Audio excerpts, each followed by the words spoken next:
Civil Aviation Act number 5 of 2016, which provides sufficient legal environment for the operations of the aviation industry in Zambia.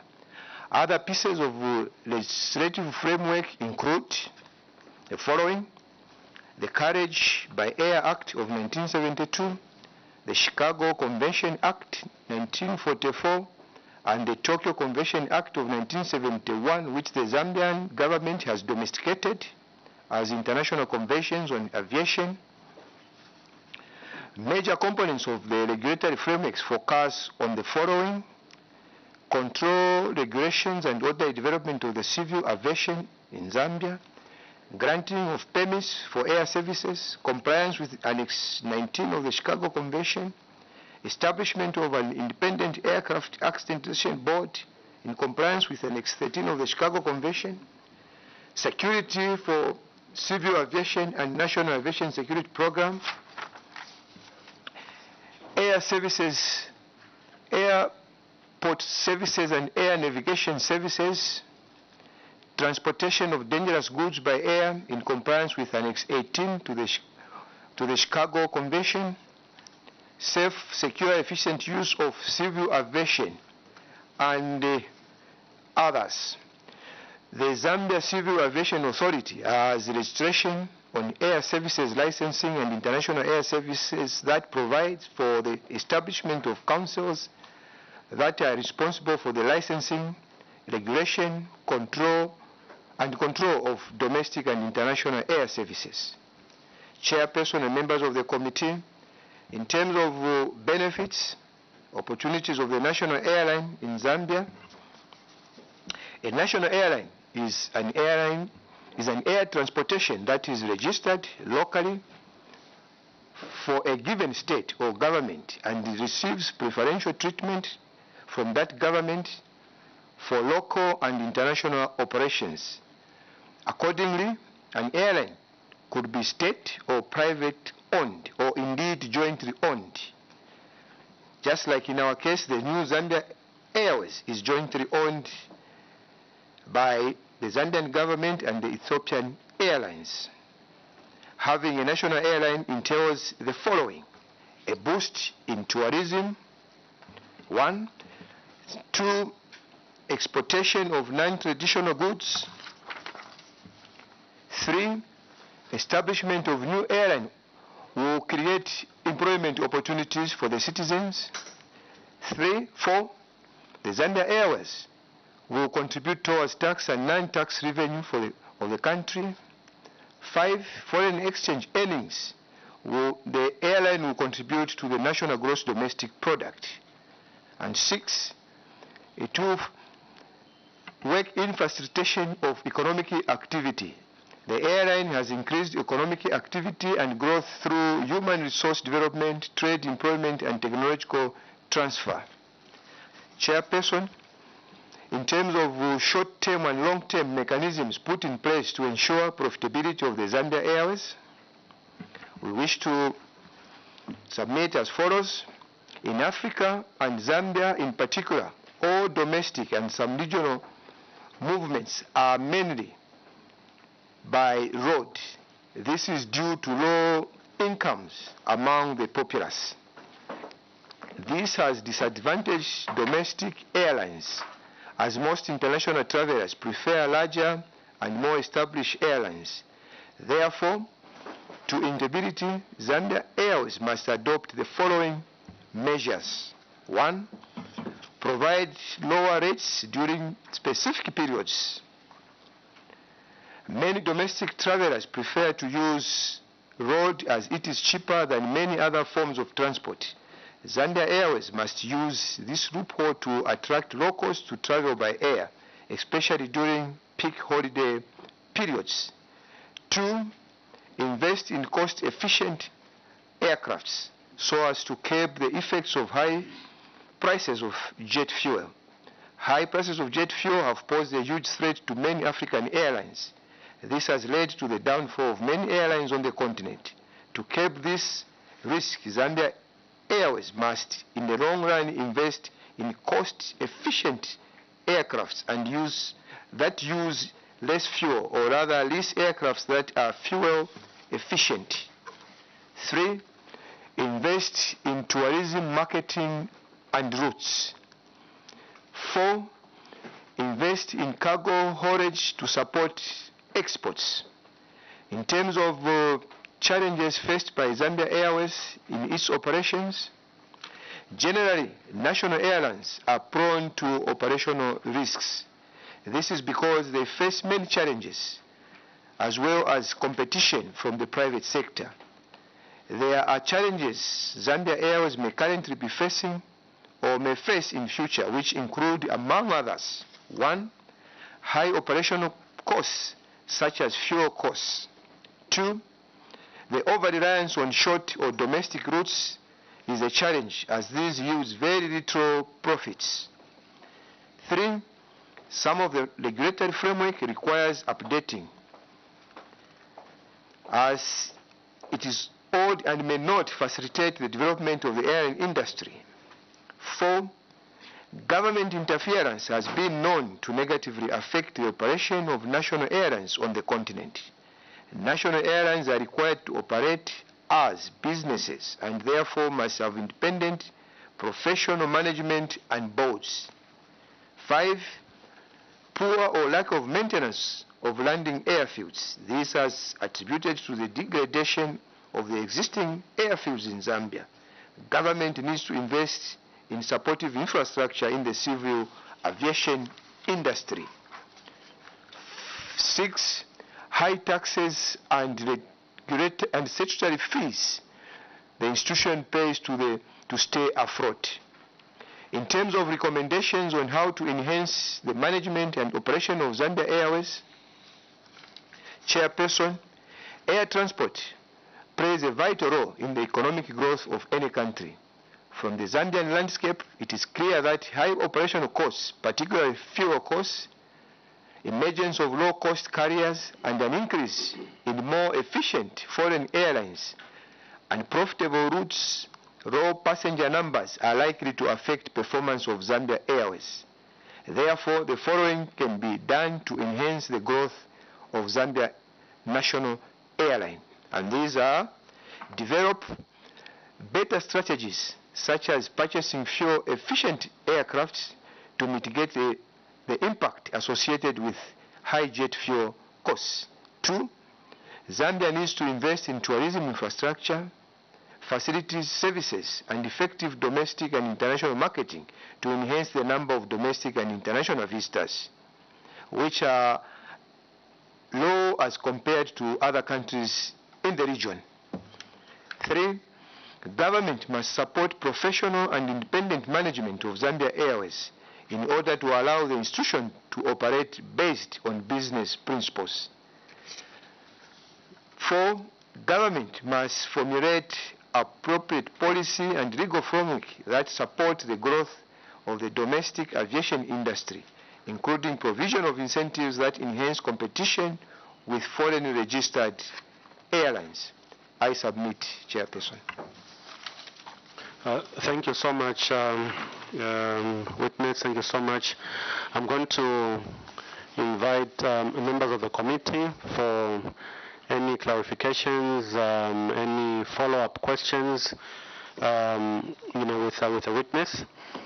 And maybe before anyone comes in, let me just make us aware of following through. PS, one of the things that I think is coming out very clear is the need for Zambia Airways to be run as a business if it is to survive and if we're to take it away from government influence and interference. I,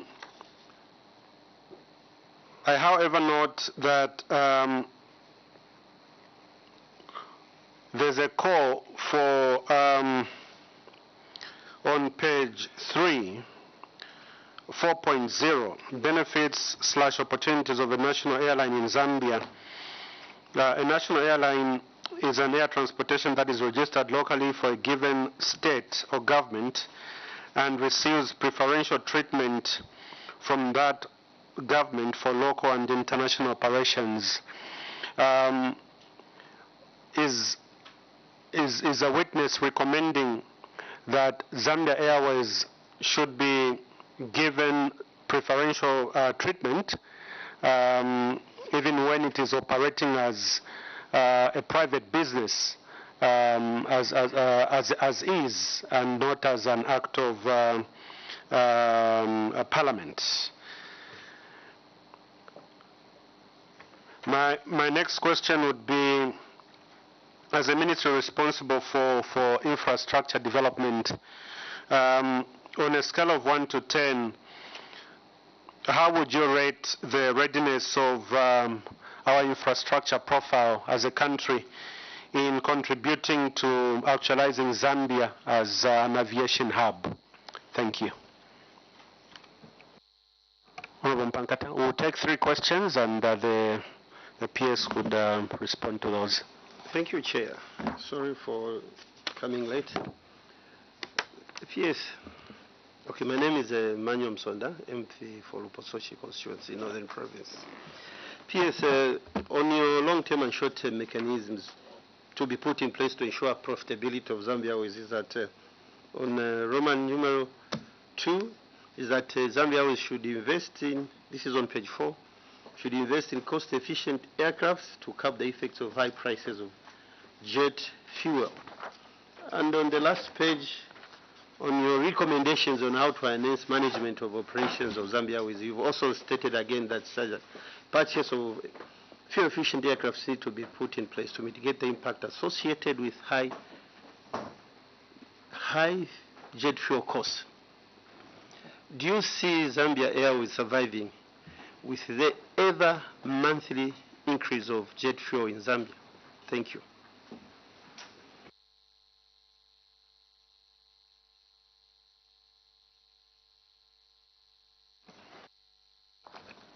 PS, please feel free to respond to those when we take the next round of 3 questions.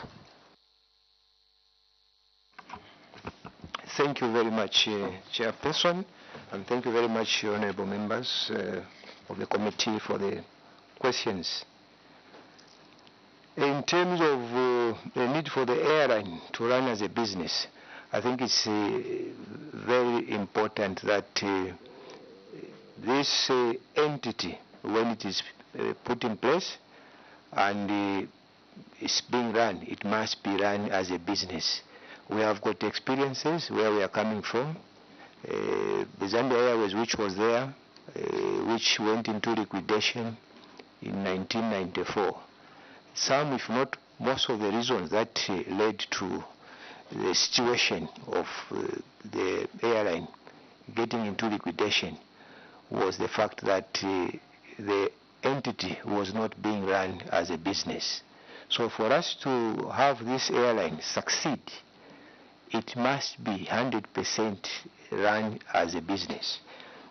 That being the case, what the Zambian government needs to do is, we do not have an airline at the moment, which we can talk home about. This one was just established in 2018, and we are in our, I think, infancy.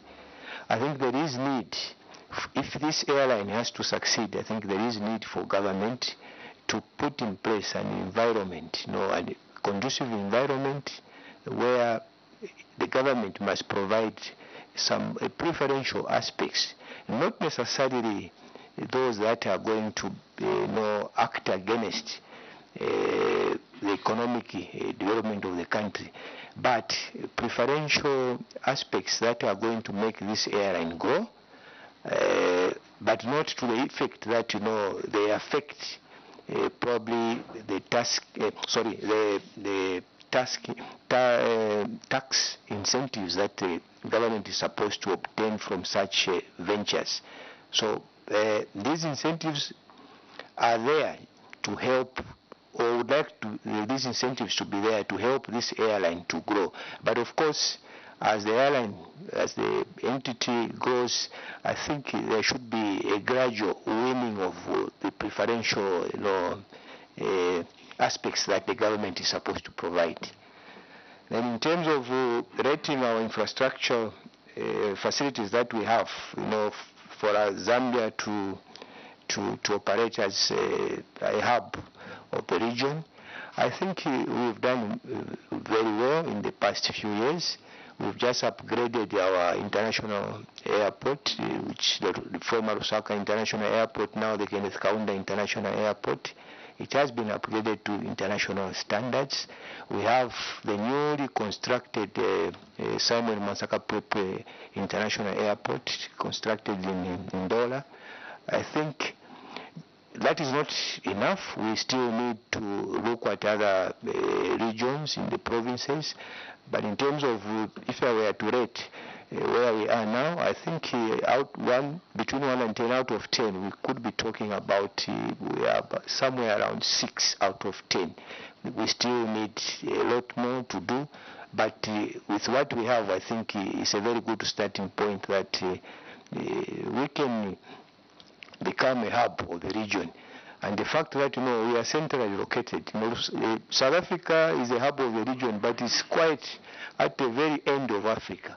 But us, I think geographically, we are located very strategically. If we were to, act as a hub, I think we have got a lot of potential as a country. Infrastructure-wise, we are doing fine, but not so very fine. 6 out of 10, but there's still a lot of room for us to improve. With regards to the cost of jet fuel, yes, as we have indicated in our submission, for this entity to succeed, I think we need to invest in infrastructure. We need to invest in planes that are fuel efficient. We need to invest in other strategies that are going to help this entity grow. One of the major challenges that we have as a country, I think, is the cost of jet fuel. Even at the moment, I'm aware there have been some talk, I think, in the past that some of these international flights, when they come to this region, sometimes they don't even fuel from Zambia, they fuel from our neighboring countries because of the cost of jet fuel.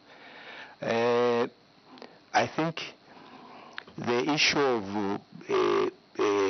these fluctuating prices of jet fuel, I think this may just compound to the already existing prices. I think there is need for us to put in place, I think, systems where these international flights that come to Zambia, even local entities that operate in this industry, they are assured of the business environment in as far as their requisite logistics such as fuel is concerned. I submit, Chair. Thank you so much, witness. But before going further, let me welcome Honorable Mubika Mubika, our committee chairperson. Thank you, Chair. PS, It's PS, PS and your team, good morning. I'm Honorable Mubika Mubika, MP for Shango, Western Province, and the chairperson of the committee.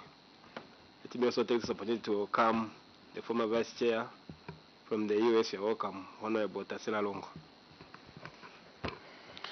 Thank you so much. Colleagues, we can take the next round of questions.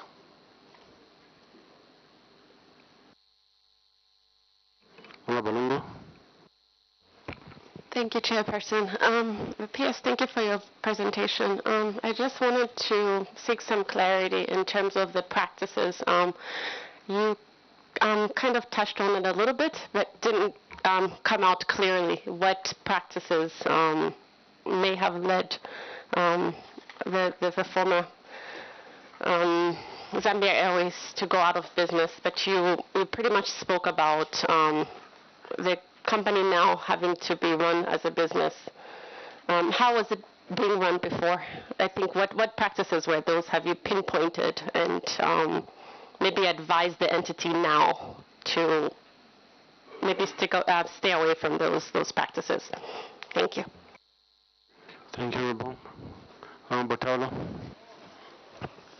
Thank you, PS, and your team. I would like to take you to page 2, where that is 3.0, which talks about the adequacy of the policy and legal framework. As a ministry, we have acknowledged that apparently we have adequate policy and legal framework. And when we go to page 6, bullet number 4, you are talking about urging the government to formulate appropriate policy and legal frameworks that support the growth of the domestic aviation industry, including provision of incentives that enhance competition with foreign registered airlines. My question to you, PS, are you able to suggest what type of policies that needs to be put in place? Because we have acknowledged that at the moment we have adequate policies that can see our Zambia Airways to strive and make profit for the Zambian people. Then in the other question, in your view, do you see Zambia Airways going to survive with this kind of environment that we are operating in terms of fuel and other related issues like infrastructure that we have talked about, that indeed we are almost there in terms of putting up infrastructure? What is your comment, sir?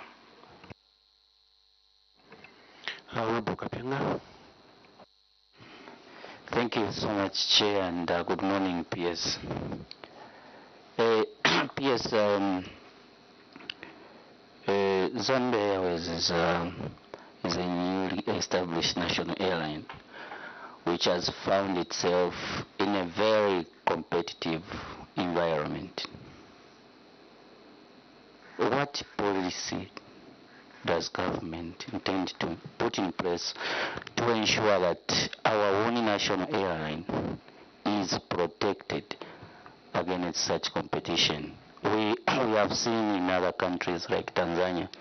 I'll give you an example. For instance, before Tanzanian Airways was created, there was a flight operated by a private company between Lusaka and Dar, and also Mbeya and Dar. When Tanzania Airways was created, all these operators had their licenses revoked for government to give impetus to their own airline to operate and have customers so that it could grow into what Tanzania Airways is today. Similarly, we saw it with Rwanda Air. Does government intend to take the similar route? Thank you. Maybe the PS could respond to those questions. Thank you very much, Chairperson and honorable members of the committee for those questions. The first one coming from the honorable member of Parliament for Chawama constituency with regards to the practices that could have affected the downfall or the former Zambia Airways to go into liquidation. There are quite a number of them, and we have indicated one thing is that needs to be done is to allow the entity to operate as a business without government interference.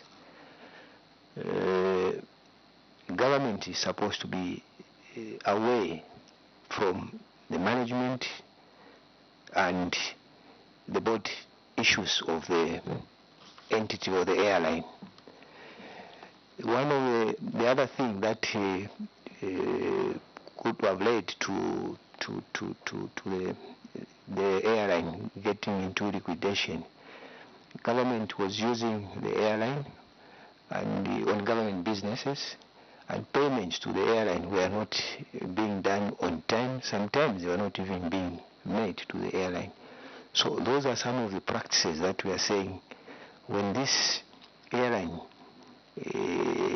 comes in full force, there shouldn't be such interferences where government can get a service and you probably delay to pay for that service or not even pay for that service. The way we are operating now, government, we are doing businesses as government inside and outside of this country where we are using the air lines, and government is making payments to these private and the other entities in the industry. So what we want is, when this is in place, this must continue even when we have Zambia Airways. Whenever government wants to get a service from there, the service must be paid for. Then also interference could be in form of the people who are supposed to be working in this management and the other positions. Government must not have a hand of who should be in what position. Those are the issues that affected the airline that was there. So those are some of the issues that need to be avoided as we embark on reviving our new Zambia Airways. Then in terms of the second question, talking about the policies, yes, the policies that we have are adequate. The legal framework and policies are adequate for this airline to operate effectively, but some of these policies and legal framework aspects were developed at a time that the industry was operating not at the level that we are operating now. So there is need to relook at some of these legal framework and policies to bring them to tandem with what is obtaining currently. That's what we need to do. But in terms of adequacy, they are adequate, but we need to bring them to the level of what is obtaining in the industry.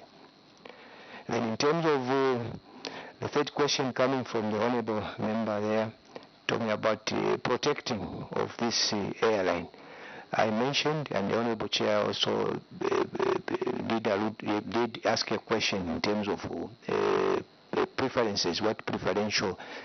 That's the reason why we are saying this airline must not be treated as an independent thing right from the beginning. Government needs to help this airline, grow to a level where it can now be self-sustaining. So what we need to do is to give them some preferential aspects. One of them is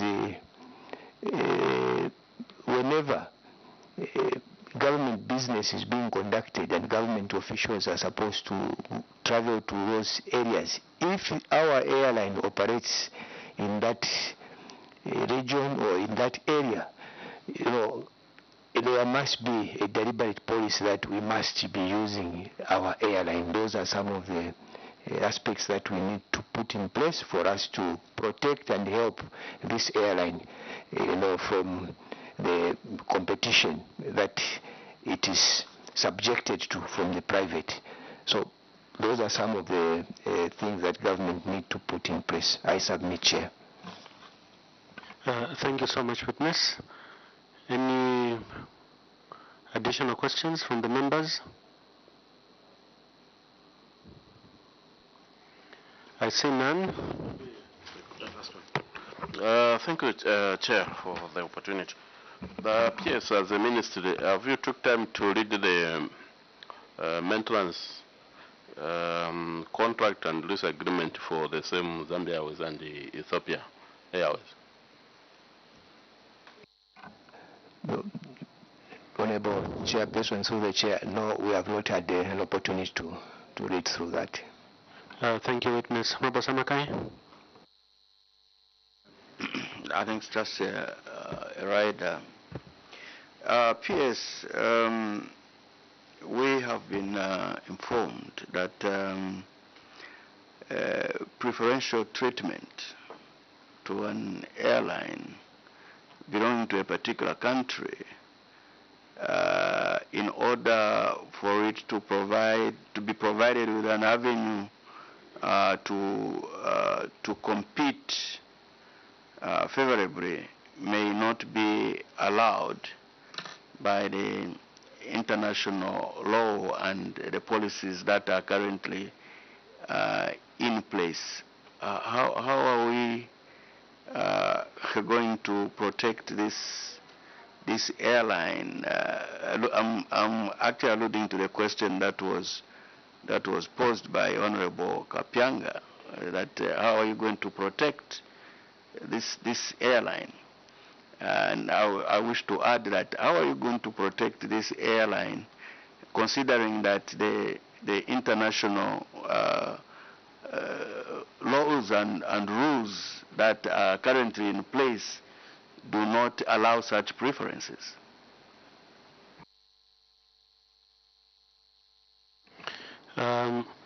Maybe as an addition to Honorable Samakai's question, would then what would be the witness's opinion on the need for Zambia Airways operations to have a particular legal framework to protect its operations vis-a-vis the competition, such as an act of parliament?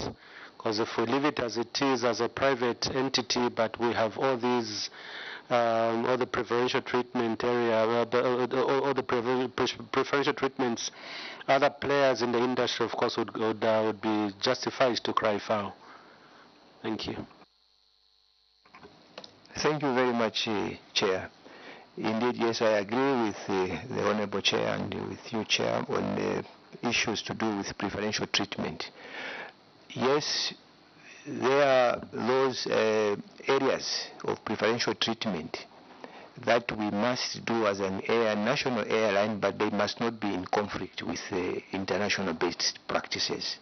But of course, there are areas where government can provide preferential treatment that are not in conflict with the international best practice. So those are the areas where we are saying the government must put in place the aspect of providing the preferential treatment to the airline. I submit, Chair. Thank you. Thank you so much, witness. I see no further questions from my colleagues. There being no further questions from the colleagues, it is my role just to thank you, witness, for availing us, your time. Thank you for gracing this particular sitting, and we're grateful for the submissions made. They'll go a long way in enriching the report as we work on the report for the Madam Honorable Speaker on this particular topic, which is a very important topic. And I think at this point, allow me to lift the immunity as conferred earlier as per Cap 12, but you remain with a greater immunity as conferred on you by the Republic and Constitution of this great country. Thank you so much, witness. Thank you very much, Chair, for the opportunity.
I'm not your maid. This is never what is there to live for here? Jipaya. Hit.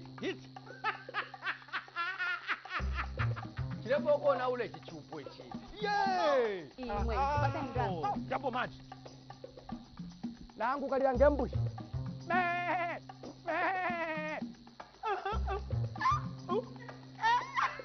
chongo mwatsanga pano pang'anda.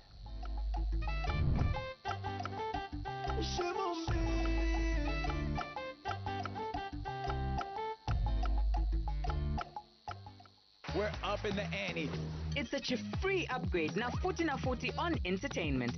This too could be yours. That's right. It's your free upgrade. Pay for access and get upgraded to family. Oh. Pay for family and get upgraded to compact. You know what I mean. Pay for compact and get upgraded to compact plus. Absolute ripper. And when you pay for compact plus, the best is yours with premium. It's gonna be lit. Your free upgrade. Now 40 only with DSTV.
The second session of the 13th National Assembly, which adjourned Zambia on Friday, 16th December 2022, will resume on Tuesday, 14th February 2023 at 14:30 hours. Members of the public are therefore encouraged to follow the proceedings on the following platforms. That's DSTV Channel 272, GoTV Channel 100, Topstar Channel 5, and on the National Assembly of Zambia Facebook page. Parliament Television, bringing Parliament closer to you. Zambia. Even saying the word is a multi-sensory experience. It somehow captures something of the essence of this special place in the warm heart of southern Africa.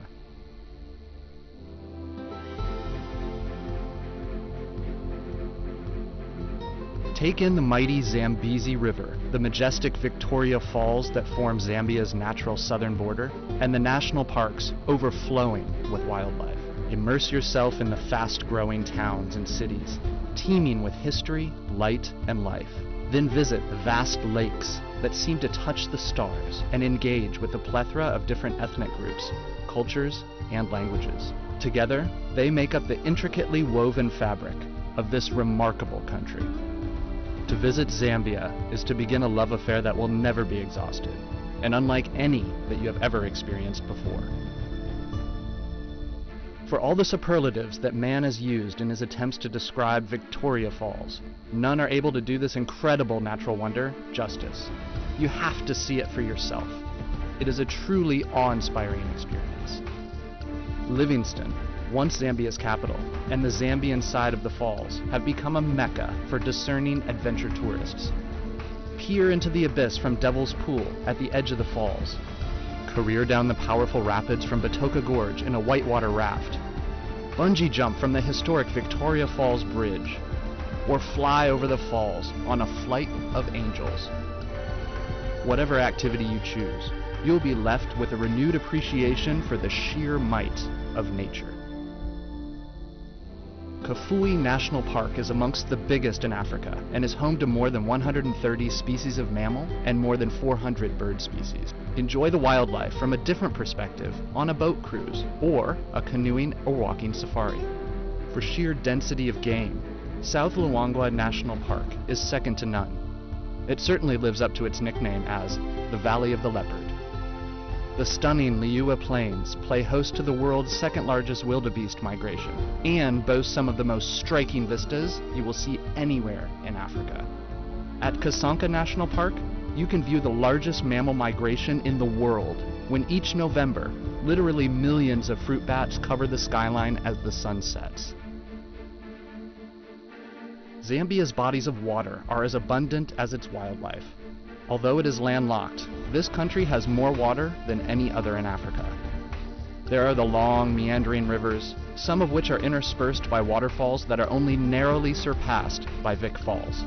Then there are the lakes, from the vast, remote Lake Tanganyika, far in the north of the country, which is one of Africa's Great Lakes, to Lake Kariba, Africa's biggest man-made dam. Kariba is an increasingly popular beach holiday destination that is strangely reminiscent of the French Riviera. Or for the best bath of your life, visit the incredible Kapisha Hot Springs.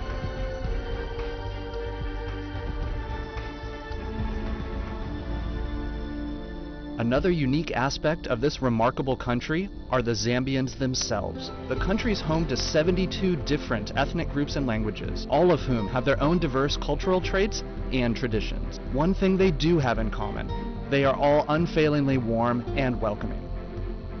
Zambians are famous for their very own special brand of hospitality, as well as the pride they take in their Zambian identity.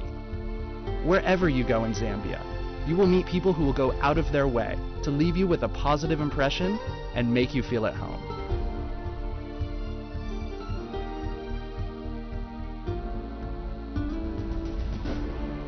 So what are you waiting for? Book your trip now and enjoy the kind of African experience you've always dreamt of.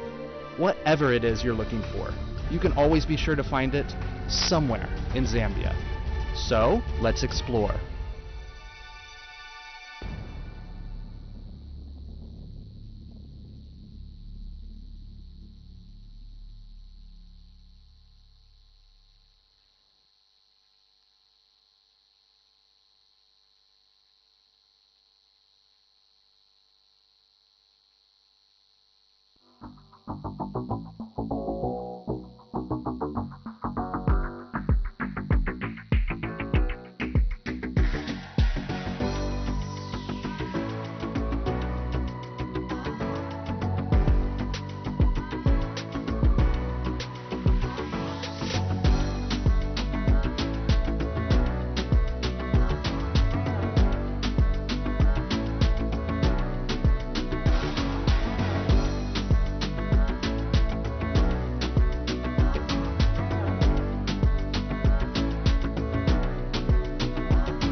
Committee. Good morning, Chair and honorable members. Thank you for inviting us. Thank you so much, Witness. Witness, in line with Cap 12 of the laws of Zambia, you are conferred with immunity as you appear before this committee. The same immunity as members of Parliament enjoy. So nothing that you say on the, during this particular sitting would be used against you in any court of law. Unless you deliberately choose to mislead the committee, then the same Cap 12 would be used against you. We want to believe that there's no justifiable reason as to why the witness would mislead this committee. So please feel free, and we look forward to having a fruitful engagement with yourselves on a very critical matter, the operations and management of Zambia Airways. Before I go any further, I'm going to ask you to introduce yourselves, and then the members of the committee also introduce themselves. Let me also mention that recordings of this proceeding will be live on Parliament TV. So over to you, Witness. Thanks so much, Chair. My name is Albert Halwampa. I'm the Acting Director General for the Zambia Development Agency. Good morning, Chair and members. My name is Innocent Meru. I'm the Director, Policy and Planning. Honorable members, I'll start with my immediate left.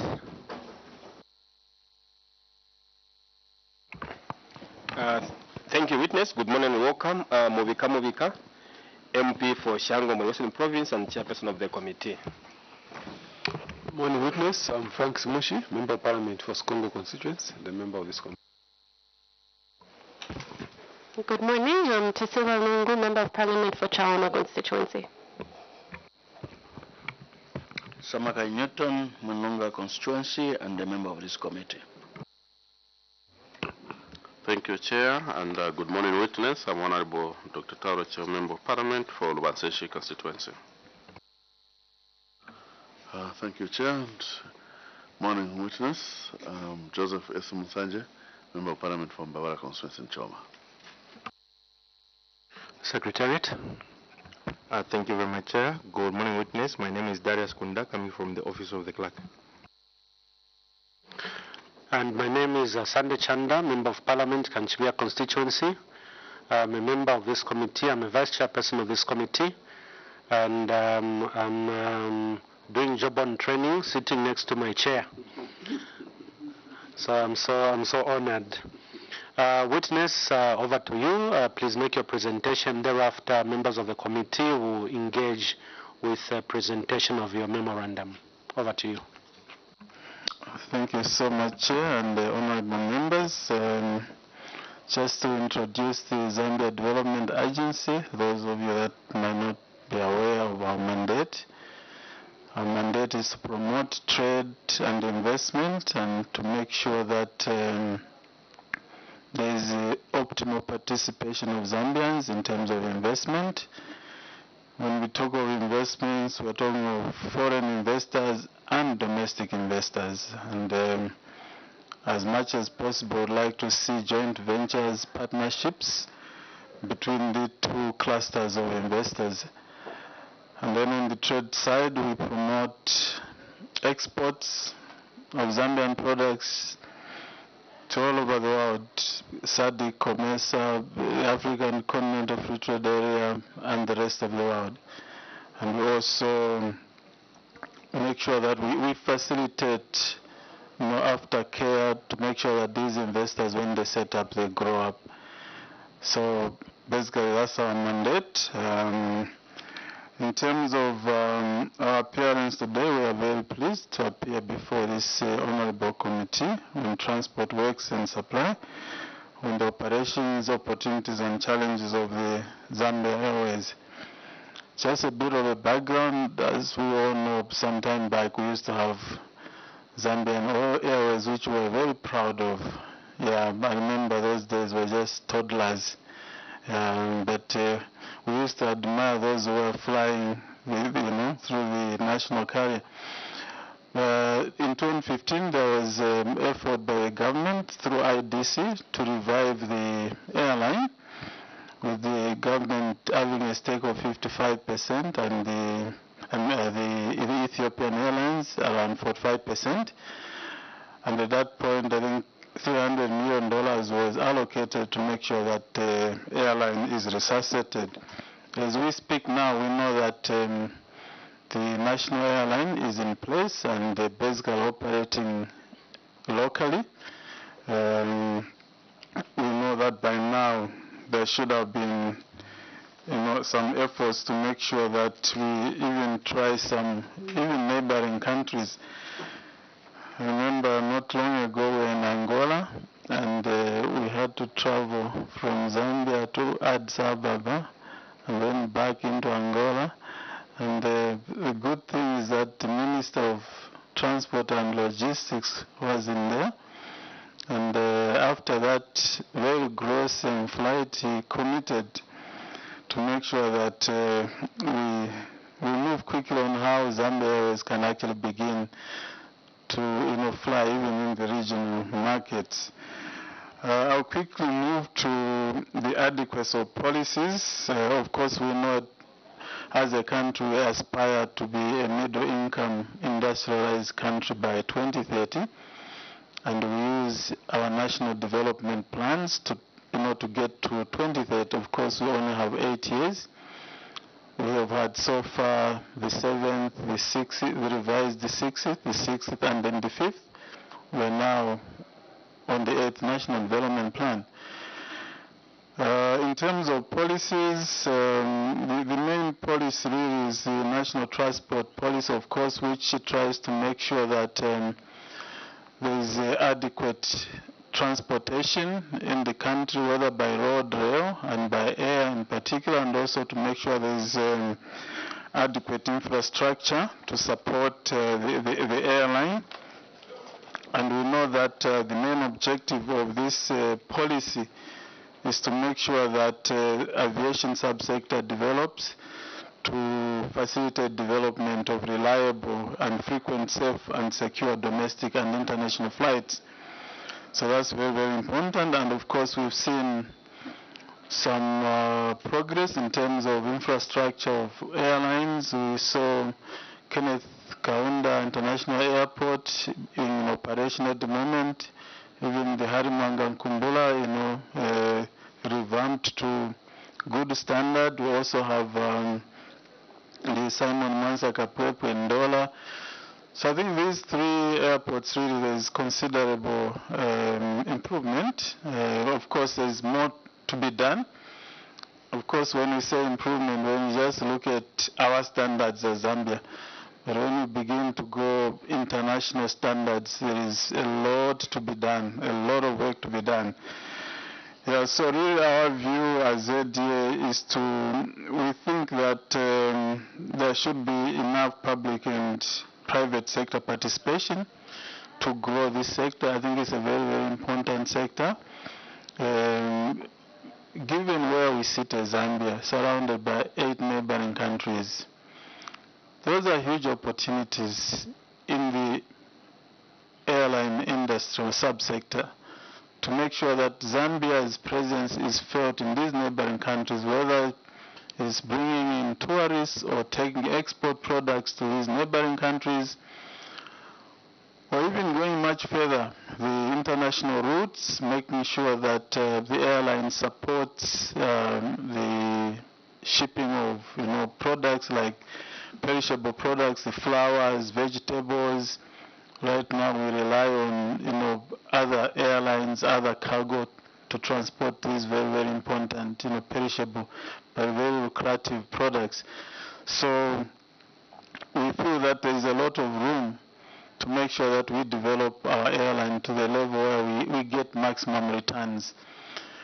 At the moment, I really feel that we are not at optimal levels. I think even when the airline was launched, by now we should have been talking of flying even in the region, not just the neighboring countries, maybe in the whole of Africa. and making sure that by now Zambia is not talking of having a route to London or Dubai or, you know, we see that we have a lot of traffic from those, destinations. And Chair, in terms of the legal framework, of course, we rely on the Aviation Act, where all these policies are established from. The Act provides for the establishment of the National Civil Aviation Security Committee, the Aircraft Accident and Incidents Investigation Board, and Transport Health Board. And in addition, the Civil Aviation Authority also, through the Act, was established in 2012 as an autonomous aviation regulator in line with the international conventions, and in particular the Chicago Convention on International Civil Aviation, which requires contracting states to set up independent aviation regulatory bodies. So we see compliance in the regulatory framework. According to international best practice, as you know, to operate an airline, we have to conform to international regulatory framework. We also have the National Zambia Airports Corporation that manages these airports. I think we see a lot of improvements there. I know a lot of work can be done. Yeah. So of course, the question that should be asked is it even necessary to have a national airline? It's sometimes you ask yourself, why are we so slow in Zambia to do certain things? From 1991, when the MMD came into power, slightly after, a few years afterwards, the Zambia Airways was closed. But it has taken so long to rebound back to just having an airline. I think we do ourselves a disservice as Zambia, because there are so many expectations in Zambia. When you travel around the world, there's so much expected from this country by our neighbors and international players. They assume, and maybe rightly so, that we must be at a certain level in terms of development. Yeah, so I feel that the airline must operate optimally. I feel that there should be steps to make sure that we put up a framework in terms of further policies, strategies to make sure that we have a national airline that operates at full capacity. I know it's not cheap, it's expensive, but we know also the benefits. I think we need to make a choice as a country to make sure that we have a fully operational airline, so that we begin to grow. I know there will be downsides, there are risks. The number of the traffic, tourists or business people, investors coming in and out could not be optimal in the initial years, but I think we need to make a decision. And I think it's a right decision just to have a operating locally and also international routes, because we've seen benefits for those countries that are operating these national airlines and flying international routes. You can see how Kenya is flourishing in terms of exporting floriculture and horticulture products. They are doing very, very fine. So for a Zambian farmer who is growing flowers or vegetables, the cost of doing business remains high because we don't have a national carrier. You look at Kenya, they have an airline, they are exporting almost $1.2 billion into Europe, flowers alone, because transportation costs are much lower than our farmers can afford. Even when you look at the fruits they export into the European market, almost $300 million, because the issue of transportation is within their reach. But we just have a few airlines. If you talk of the private sector, Proflight, I think that's the main one. You still have a few which they are domestically, but I think in terms of flying into regional routes, basically Joburg, you have Proflight there. Yeah, so I think the benefits are huge. I know that recently the government removed visa requirements for tourists coming from certain destinations, Europe, China, the UAE, UK, the US. So all that traffic that will be coming into the country justifies why we must have a full operational airline, so that as a country we benefit from that volume of traffic that will be coming into the country. So one of the measures we feel that must be put in place is to ensure the survival of the growth of Zambia is to insulate the company from, to making sure that we have good governance structures, to make sure that it's operated using best practices as a business, maybe of course with government shareholding, but run as a business, so that it must have returns on investment. So that's very, very important, just to make sure that this airline grows to the required levels.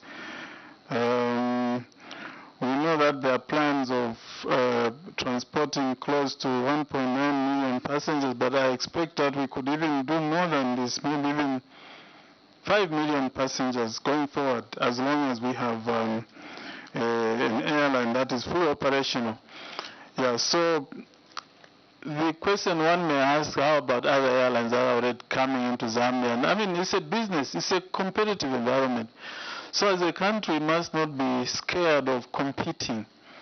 It's through competing that we will innovate and grow. It's through competing that we will create new products for our clients, whether domestic or international.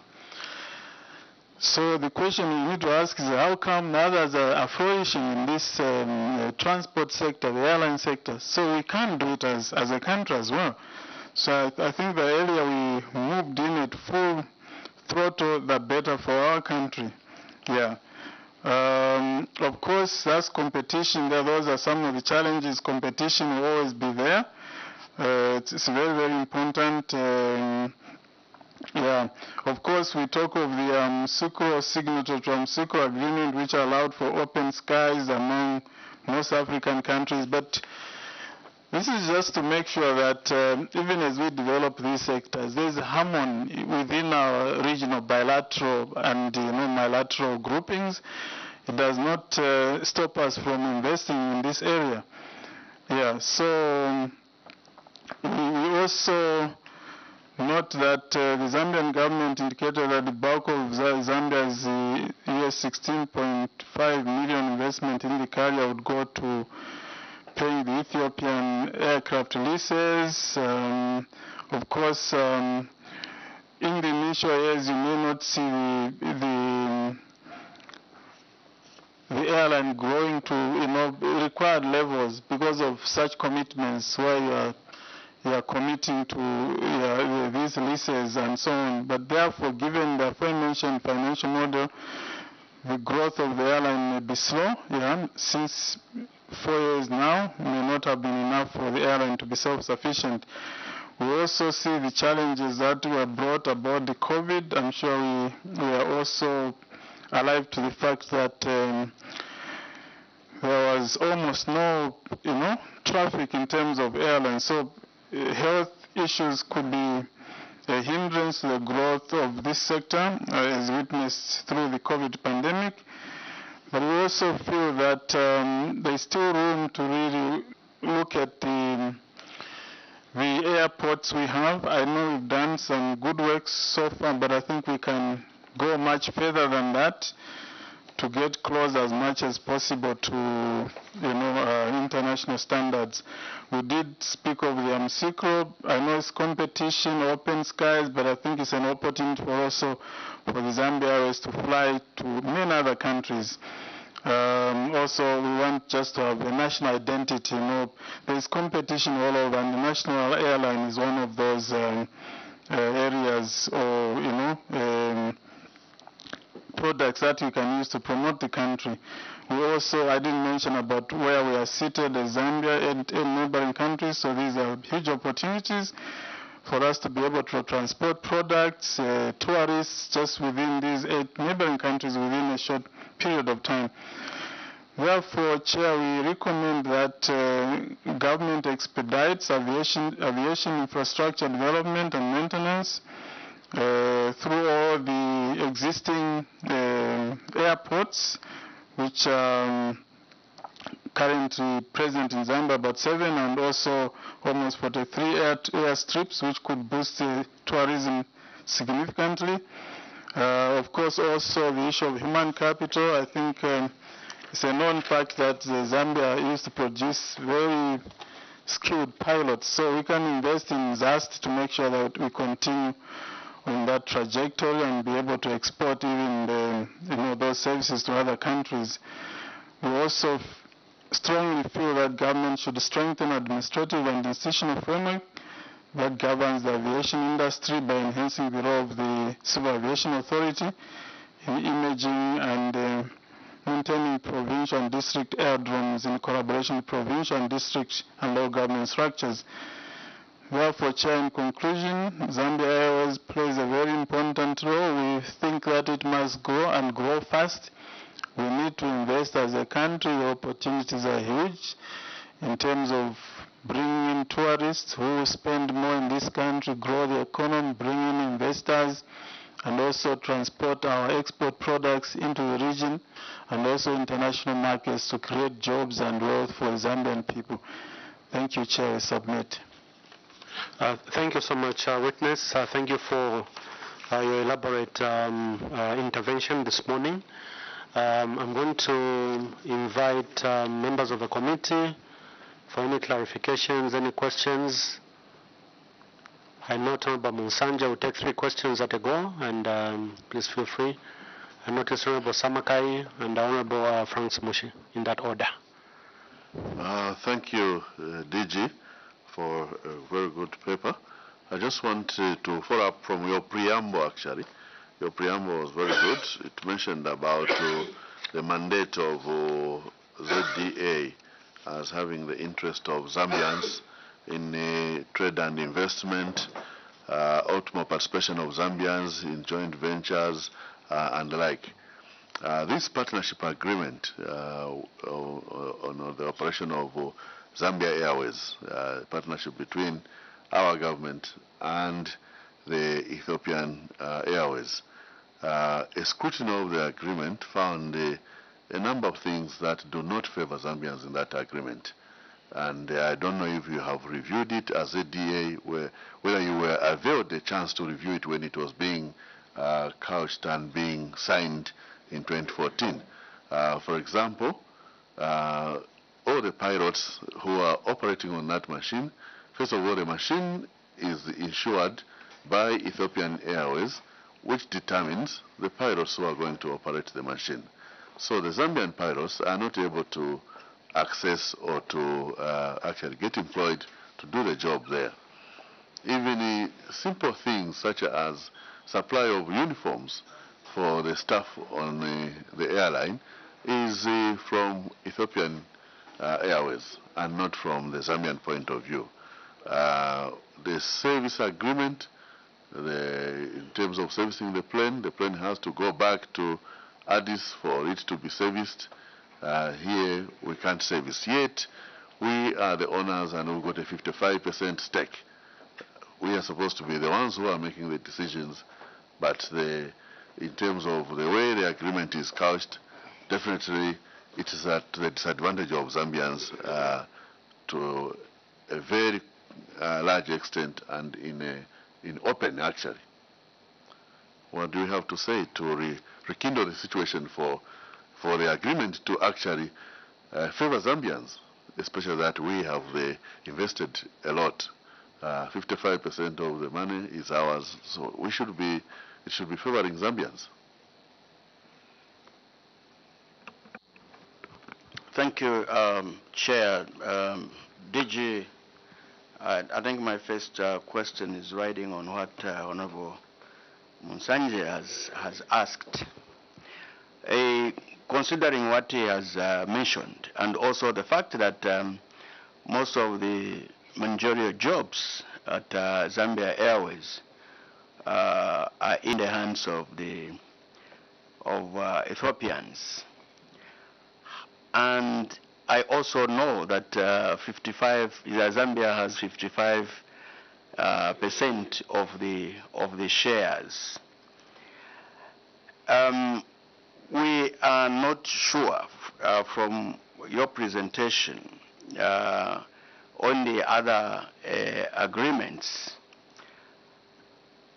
How sure are we as Zambians that the Zambia Airways is simply an extension of Ethiopian Airways business? Actually, what I mean is that it's them to benefit more from this outfit than Zambia. The second question is on the issue of equity. Recording in progress. Up to this point, not very clear. What has come out clearly is that Zambia has provided 30 million United States dollars as equity in this business.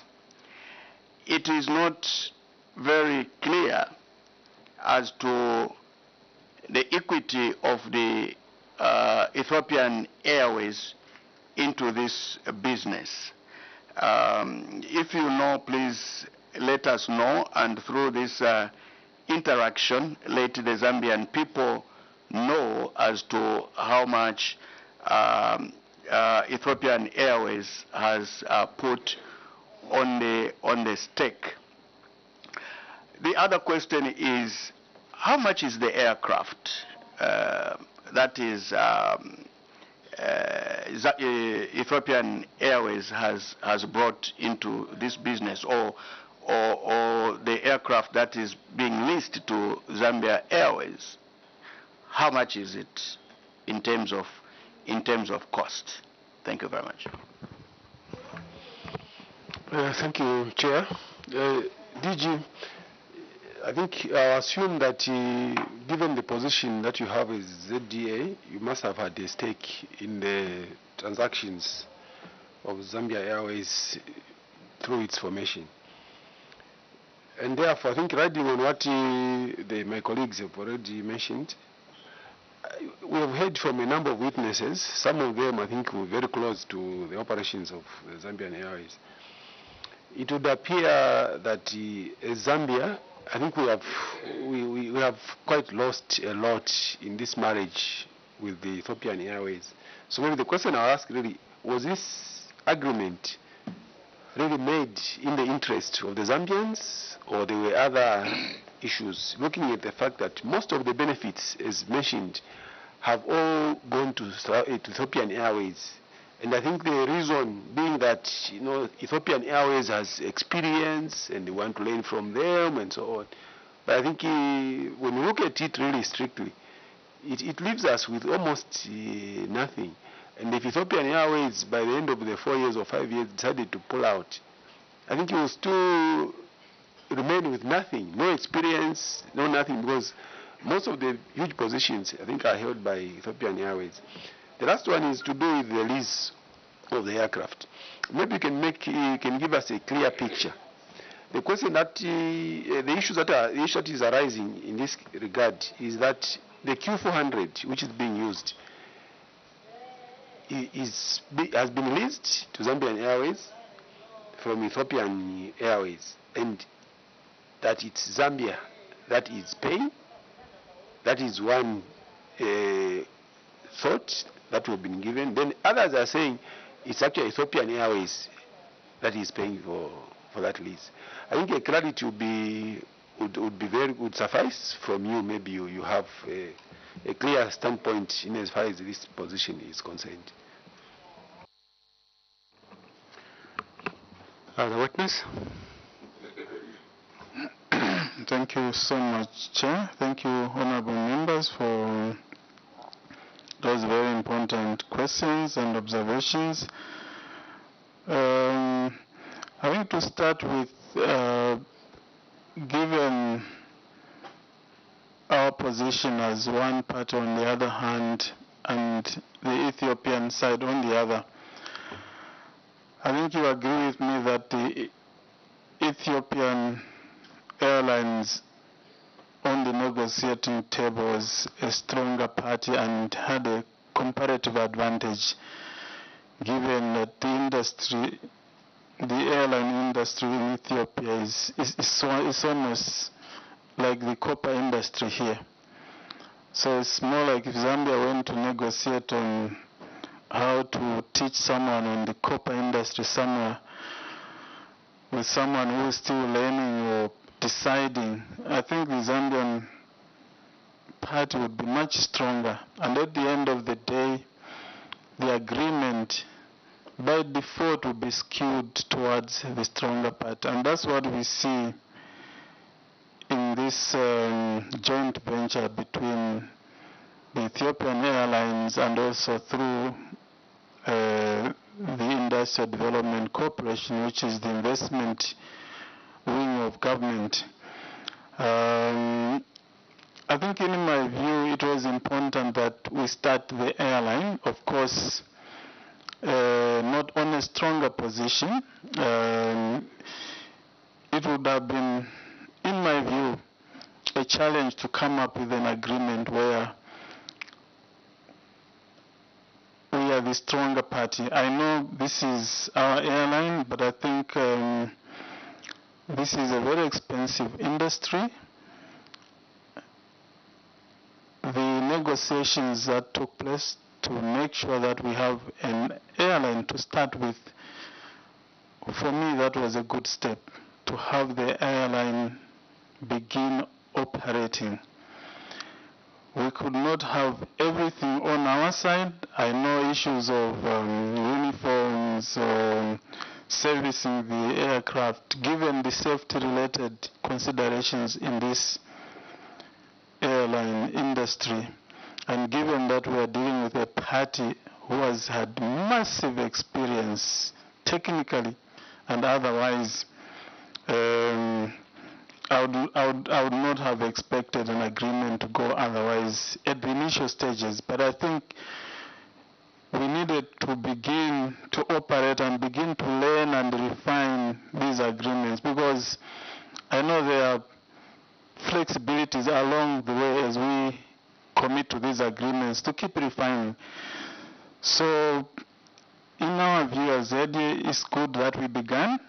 There could have been certain clauses that favored the Ethiopian Airlines, and given where we stand and where we stood at that point, I think that the Ethiopian Airlines would have still maintained their position to have come up with an agreement as it did. So in terms of servicing the aircraft and so on and so forth, I believe this is rightly so. That's their aircraft. They've been in this industry. I would favor such an outcome to say at the initial stages, I think we wouldn't have a position where we would have everything to our side. But I think, Honorable Member, we take note that few areas, probably issues to do with uniforms and some areas which can easily be handled by the Zambian people here to give them the opportunity to supply to this industry, those can be considered. The issues of servicing the aircraft, I think those are issues we need to carefully consider, given the safety-related nature of this sector. In terms of managerial jobs, we don't have statistics, Chair, on the composition of managerial jobs. Well, I would like to believe, again, given the nature of the sector, the safety issues related to this industry, it would not be surprising to see that Ethiopians have some of these senior positions, because if you want the airline to run correctly, and you're using an aircraft of the other party, and running this airline depends so much on safety and the conformity or compliance to international standards, which maybe our citizens or skilled people here could have forgotten because of lack of our airline. It was necessary that some of these managerial jobs, which I believe, as long as they are technical in nature, But if these are jobs relating to maybe support staff and not technical, those are issues we can look at. But I think it's normal in such an agreement to have the Ethiopian Airlines or to have Ethiopian nationals in senior managerial jobs, given the type of industry, the subsector itself, it would not be an anomaly in our view. Because of the technical nature of this area, but would think that support areas like manager, maybe finance or marketing, those should be given to Zambians. But those that are in technical in nature, because we are dealing with assets that are leased to the Zambian Airways that belong to the other party. So for assurance of safety, and making sure that we comply to international standards, it's just in order. But in the initial stages, you'd see the Ethiopians taking, a larger role to play in that area. I think we should expect that. I don't think it's an anomaly in this way, in as much as we want Zambians to participate. But I think we have to be honest, given the nature of the sector itself, the safety issues and so on and so forth. In terms of how much is the aircraft, in terms of cost, sorry, Chair, there we may need to give properly researched information. I don't want to mislead this House and be caught back. But of course it's costly, but we don't have an exact figure. But of course it's not cheap, but at an appropriate time, if required, we can give an appropriate figure of how much and a plane of what size does cost. But I think Zambia Airways themselves should be able to give these specific figures when called upon to this committee. Of course, the Zambia Development Agency, in terms of negotiations and involvement in the agreement, we were not involved, given the fact that Industrial Development Corporation is an investment arm of government, and some of the functions they actually undertake those investment negotiations without involving ZDA, and we believe that they are rightly skewed in those areas in certain packaged projects or investment areas. So maybe there was no need to duplicate presence or participation. The other question was,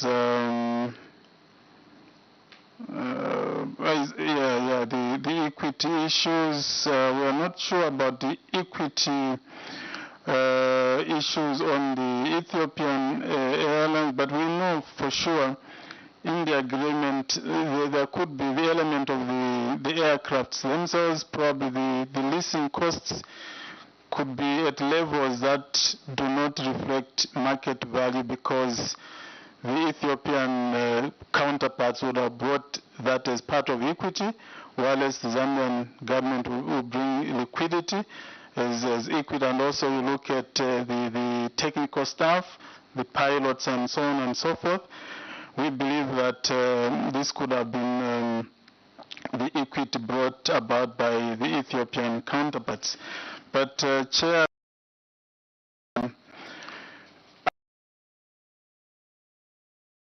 learn lessons, but as I did mention, it's good that we started as Zambia. We could not have it all because of where we sit. I think Ethiopia had an advantage as they came to the table, and I think we need to realize that. It's a very complicated industry. We needed to leverage on the Ethiopian counterparts to start this sector operating as Zambia Airways. And I think from there we can pick it up and begin to improve things. I think for me it's a question of going forward, how do we want to see this company, Zambia Airways, blossom, fly regionally, internationally. What do we need to do from here?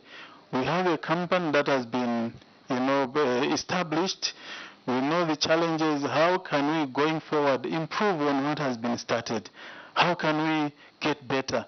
How can we compete with South African Airways, or maybe in the next 10 years with Ethiopian Airlines itself, or even Emirates or Qatar? I believe that we need to think big. Yeah, so I think for me is going forward, what should we do to make things better? What lessons have we learned? Because there are lessons learned.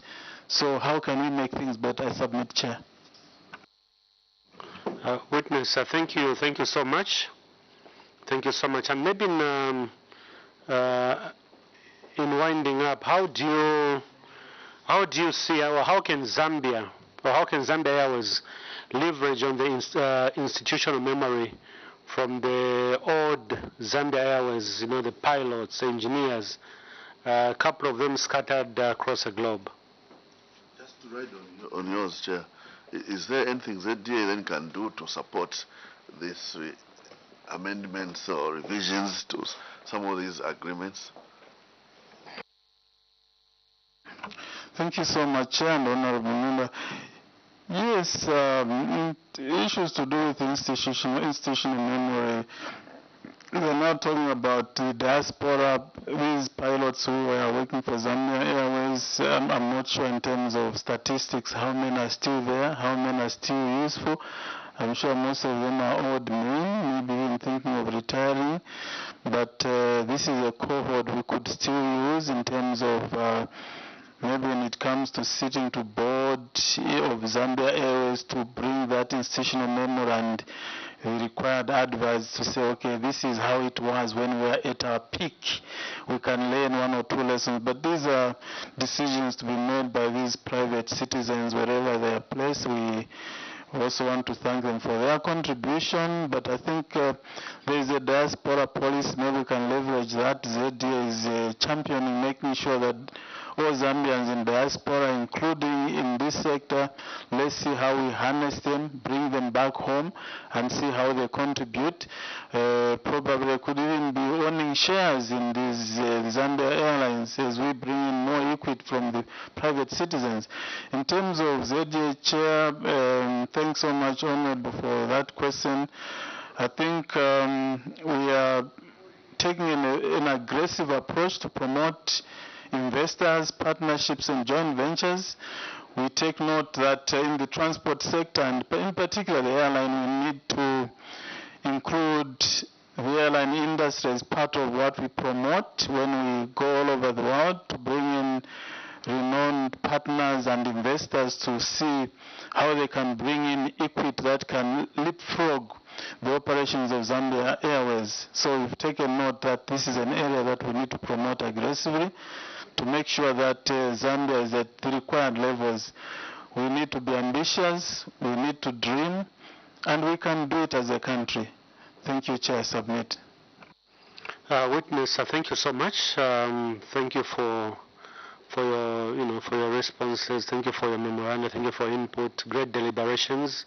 We greatly appreciate, and be assured that your recommendations will be taken seriously by this committee as we finalize the report for the Honorable Speaker and for presentation to the Honorable House.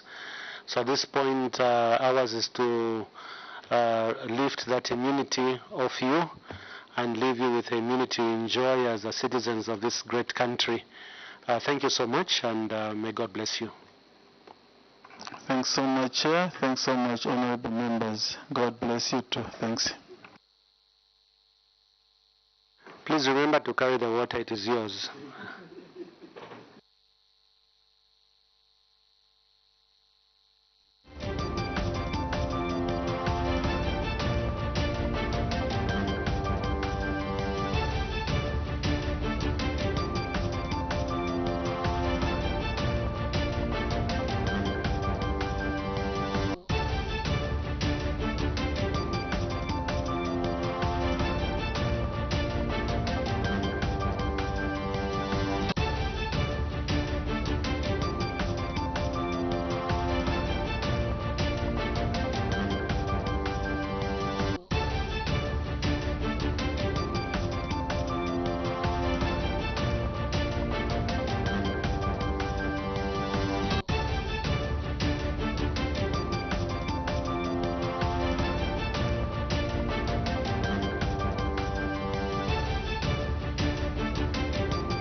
Before us, we have Evergreen.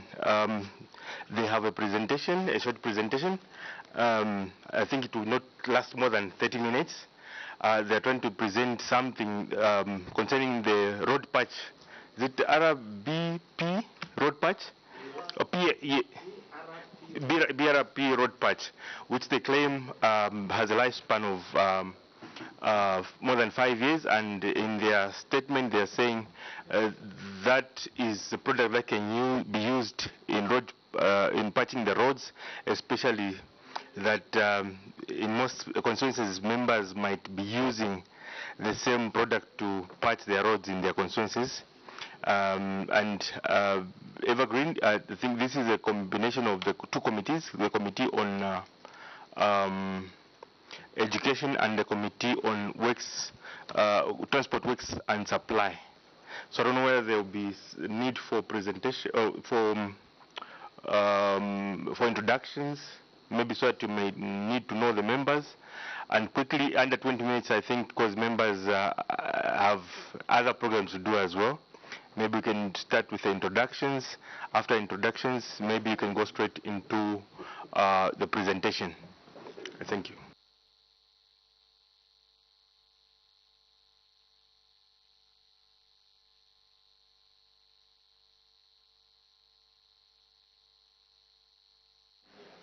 Thank you very much. In our letter, I said it will not take more than 30 minutes. And you have already indicated that you have got other issues to handle. Therefore, we will see if we can make it very brief. My name is Scrivener Ichidi, and her name is Joanne Botta. We are from a company called Evergreen Extreme Enterprises. We have a product here for mending potholes.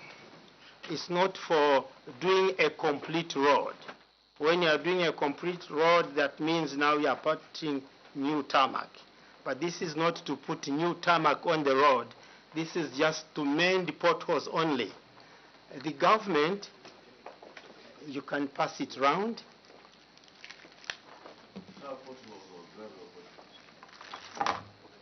Everything, so that they can see the different sizes. No. Yes.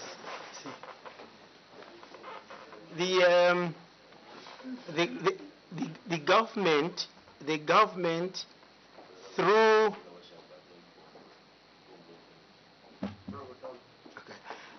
the government through the councils and through the Road Development Agency. These two groups, they are the ones who repair roads in this country. And the materials being used to mend potholes is not lasting 6 months. I say so because I was informed by RDA when I went to introduce the company to RDA. I told them, I'm Mr. So-and-so, I'm from this company, Evergreen Extreme Enterprises. We have a material. When you mend the pothole will have a minimum lifespan on the road of 5 years. And the man in the research department at RDA, Mr. Presley Chilonda, said, no, he even used the Bemba word. He said, Vashukulu Mulevepa.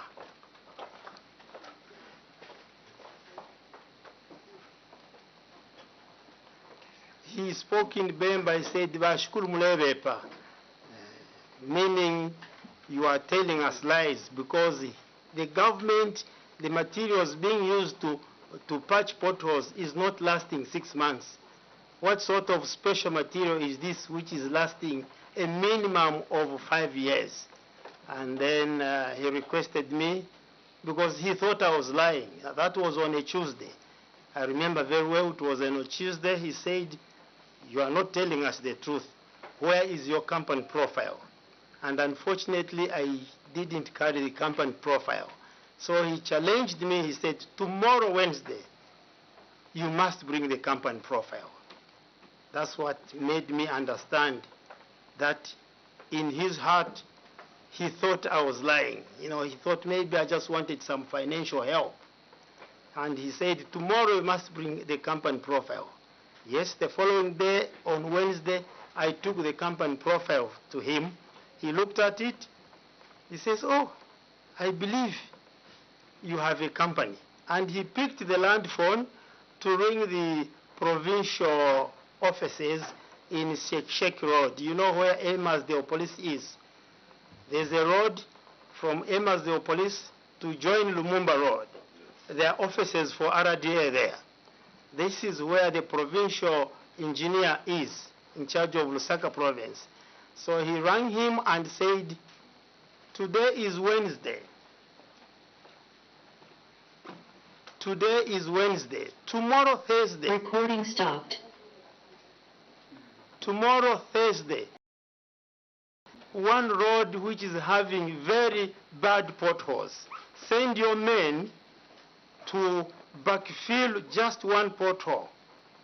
Choose an area which is having a lot of potholes and send your men just to backfill one pothole.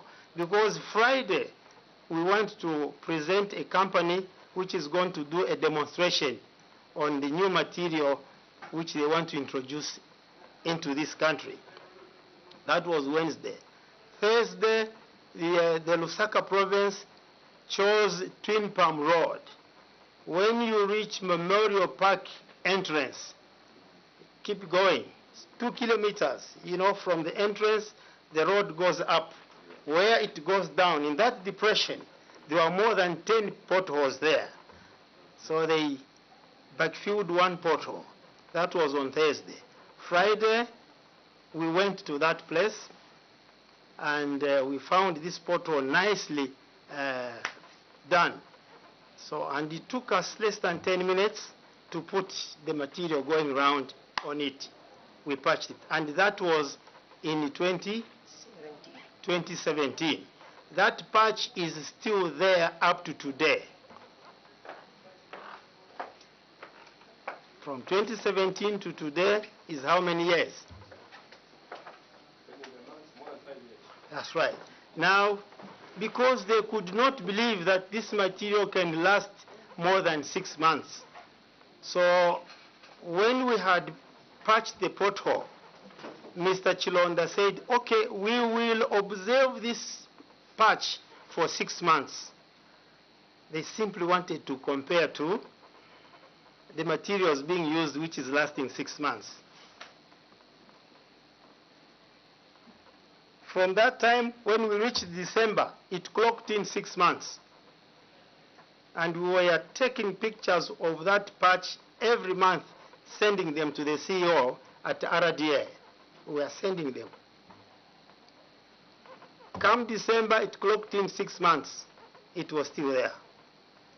But before that, when we had patched that pothole on Friday, the following week, the RDA officials sent their workers to patch the next pothole using the old materials so that they can, you know, compare. But by December, the pothole which they patched using their material was out. Ours was still there. I was called to RDA headquarters, you know where it is, Ridgeway. They said, we believe you. Your material is very good. Now we will start monitoring this pothole according to RDA regulations. It's 2 years. Any new contractor to be put on the RDA list, we must test him for 2 years. That was after 6 months. That's when they said, we prove it, this is good. It's more than 6 months, so we will now observe it for 2 years. When we reached 2019, it clocked in 2 years. They said, yes, now we agree. Bashkulu, we believe you now. And a letter was written by the CEO. By that time, it was Mr. Elias Mwape, Engineer Elias Mwape. We have, I think, did we give them a copy of that? You should have a copy of the letter of approval by Elias Mwape. I sent it to the letter I sent to you. So the CEO wrote to us approving this material. But that meant that they had to continue monitoring the patch. And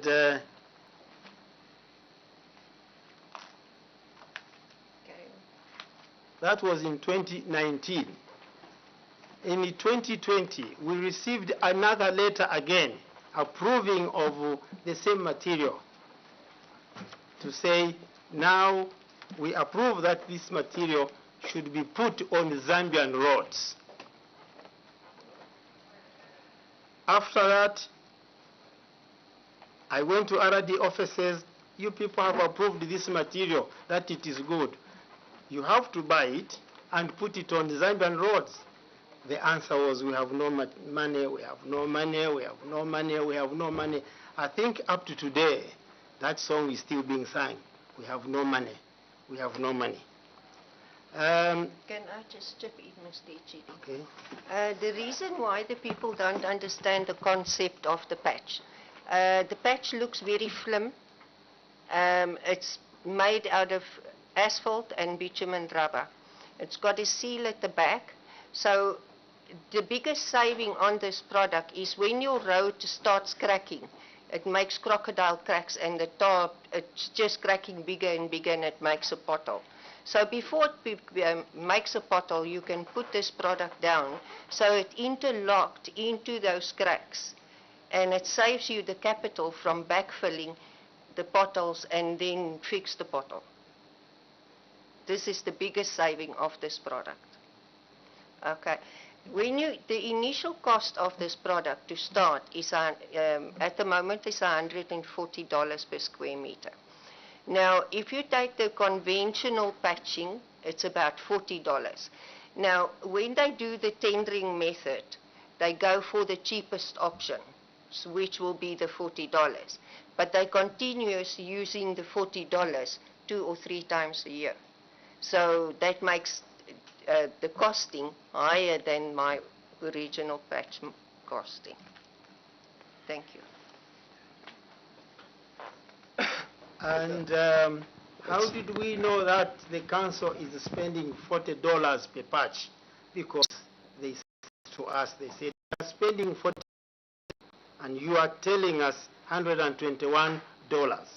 So they looked at $121, comparing it to $40.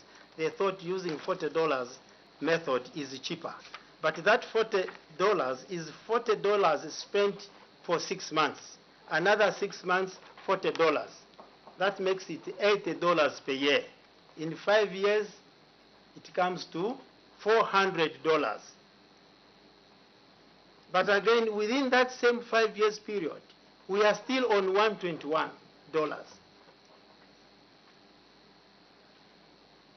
That is the point I think the government officials, both in the Ministry of Local Government and RDA,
choka wewe patani.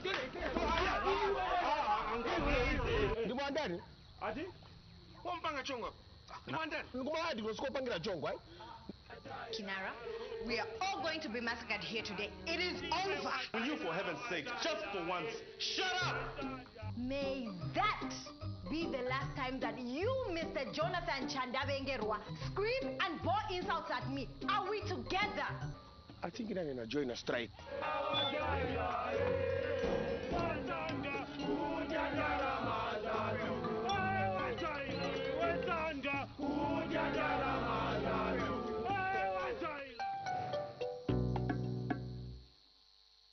Wanilata Season 2, mad vibes to the best season yet. I like weird people. Somebody who's quite shorter than me, with a big behind.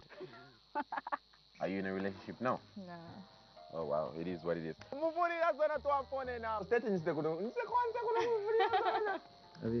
Garden boy, so Like the little savage in you, so. There isn't enough alcohol in this drink. Alcohol, but in the alcohol. After the episode, you came to the office and...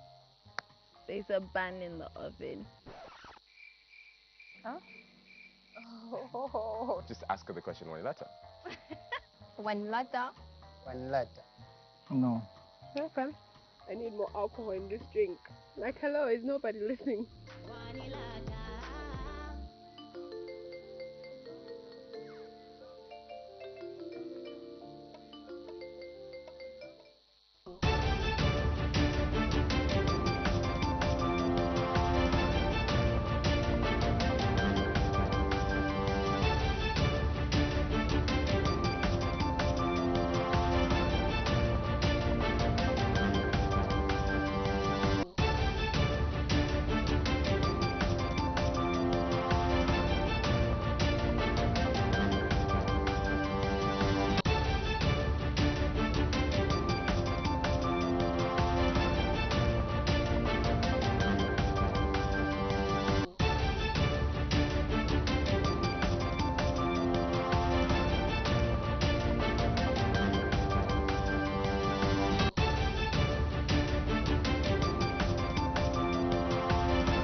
Welcome to our committee.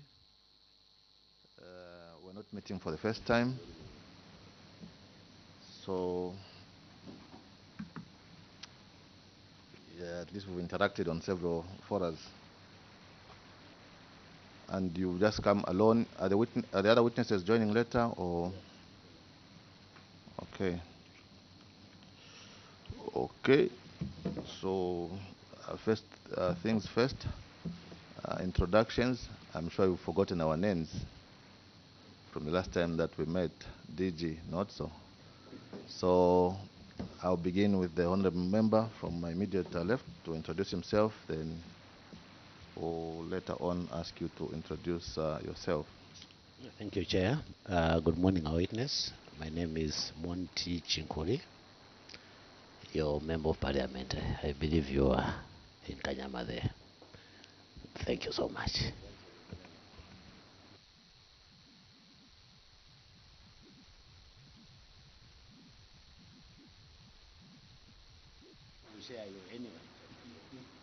Good morning, DJ. My name is Honorable Mwenel Hamba, Member of Parliament for Mangango constituency in Western Province. Thank you.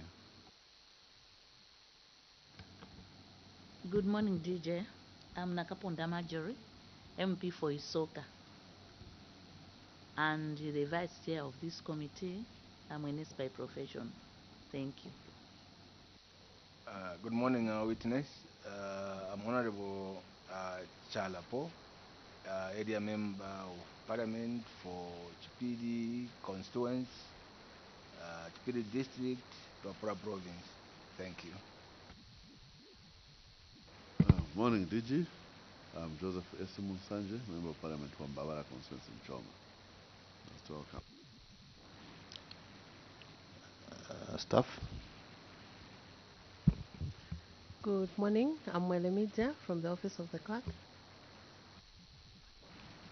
And I'm Chibongwe Livan, a Member of Parliament for Bahati constituency, sitting in for our chairman. So DG, today we are not tackling shortages of medicine in our facilities. Let me first of all allow you to introduce yourself to the honorable members. Thank you, Chair, and thank you to the honorable members of the committee. My name is Billy Mwetwa. I'm the Director General for ZAMSA. Thank you, Honorable Chair. Feel free, you're welcome. You've appeared before this committee before. So we're now trying to review the operations of the Zambia Flying Doctor Service. And before you give your submissions, let me confer on you the immunity. Indeed, as you appear before any parliamentary committee, you are asked to assist us with deliberations, and you are therefore protected under Cap 12 of the laws of Zambia, which grants members of parliament immunity against prosecution for what they say in the House. So that same immunity is what we grant to you. This means that the information you give to this committee cannot be used against you outside Parliament or indeed in any other court of law in this country, as long as the information you give is factual. However, DG, should you deliberately decide or willfully mislead or misinform the committee, the same law can be used against you. But I have no doubt in my mind that, especially that you've appeared before this committee, that you won't choose to willfully mislead or misinform the committee. So you may proceed to make your submission, DG. Thank you very much, Honorable Chair. Also, just to thank the office from the staff. They've been very communicative, and to that extent, we are submitting what we're submitting, Honorable Chair. Of importance is that we were addressing ourselves to 5 issues, Honorable Chair. The first one was to look at the adequacy of the policy, the legal framework governing the program, and this program is what is on the table today, Zambia Flying Doctor Services. And the second one was to look at the sustainability, the financing mechanism to support the program. The third one was to look at the role of the non-state actors in an institution like that one. Then the fourth one was to look at the challenges that were faced in the program, because as ZAMSA we did have an MOU in the past. So it's on that basis we also gave a submission, and we think that there is something that can be crafted for the future. Also, we have a few recommendations for your considerations, Chair. If I may go into the way we have addressed this issue is to be to the point. When we look at the Act, which brings the Zambia Flying Doctor Services into being, we looked at it and we thought it is quite odd. It was established at a point to service a purpose, but when we look at what we have now, we think with your indulgence, this Act may be looked into so that it can be brought to the current practices and realities. That's our submission on that one, Chair. Then when we looked at the financing mechanisms, in here we also recognize that they are just like us. They are grant-aided, and in that instance, we also looked at what is it that they need to do. One of them is to have these aircrafts and other technologies, also to have airstrips. These are quite major tasks, and in our submission we are saying we're encouraging them to work with other line ministries, because to do this on their own, indeed it may be very, very, very difficult, if not just impossible, because of the nature of their business. So there, what we are saying in terms of financing, they need to expand. Then we looked at the role of non-state actors, Honorable Chair and members. We looked at it reflecting ourselves as an institution, since we are just like them. And when we looked into our operations, largely we discovered that there's something that we're doing there quite well, working with non-state actors like the USAID, Global Fund, the UN agency family, and other institutions. So with this, we are also encouraging our institution that is being reviewed that it looks into this area. Honorable Chair, you may also be interested to know that we are actually already working in the next submission I'll be making. We are already working with them in order to tap into this resource with them jointly in terms of supporting the distribution. So our submission is that they need to work with non-state actors a little more than they are doing at the moment, looking at the area of service they are providing. In terms of ZAMSA and us, we also reviewed the historical issues. We discovered that we did have an MOU. We are actually in the process of revamping a different MOU. One of the issues we saw was that they did have aircraft, and they did put, at that time, a 900 kilograms as a limitation for weight. And our business, if we are to rely on them a little more heavily, that's a very serious limitation. We did also see some operational issues then, where the proof of delivery, once it's done, the health centers we saw historically, they were taking too long. There was a multiple follow-up, and this became difficult for them to be reimbursed by the institution. Then we also saw the non-availability of aircraft on the schedule that was already developed. They could not meet at that time. Then the other one was also on our limitation on our side, which, Honorable Chair, I would say, as you've interacted with us, this is no longer a big issue for us. But in the past, there needed to be a scale at the point of loading to make sure that we are putting products sensitive to the weight limitation. As of now, Honorable Chair, we have a system that is able to pick both volume and weight. So this no longer stands, but that's what it was before. Non-availability or poor condition of airstrips. This is crucial, Honorable Chair, that some places could not be properly serviced just because of that. So with our recommendations for your consideration, the first one is that if it's possible, they invest in increasing the number and capacity or carrying capacity of these aircrafts. Also, they consider to construct and refurbish some of the airstrips in the mechanism we had already mentioned, working with other line ministries. The utilization of technologies such as drones. Honorable Chair, we are already working with them to a point that we are almost at the point where we need to travel with them to Rwanda to see how that is being done. The partner approached us, but we thought of our counterparts to be the best suited to implement with us, like I had submitted earlier. So this is a World Bank funded program. If it goes through, it will also be part of their financing mechanism. The other one is for them to embark on other generating ventures. The fact that they'll be transporting one thing in a different direction, maybe there's a potential for transporting things in the back, what we call reverse logistics. It may be possible in that area for them to consider. The other one is to engage effectively the non-state actors. For us, we've interacted with them as Zambia Flying Doctor Services. The products that they are distributing, quite a good proportion of that comes out of ZAMSA. And from that, we realize that we need to also ensure that they work with us, not only on the front of World Bank that I've mentioned. There's another project that is coming on board, which we are calling the last mile distribution, where there's no road, and we think they can also play a role there. Honorable Chair, those are the submissions from the ZAMSA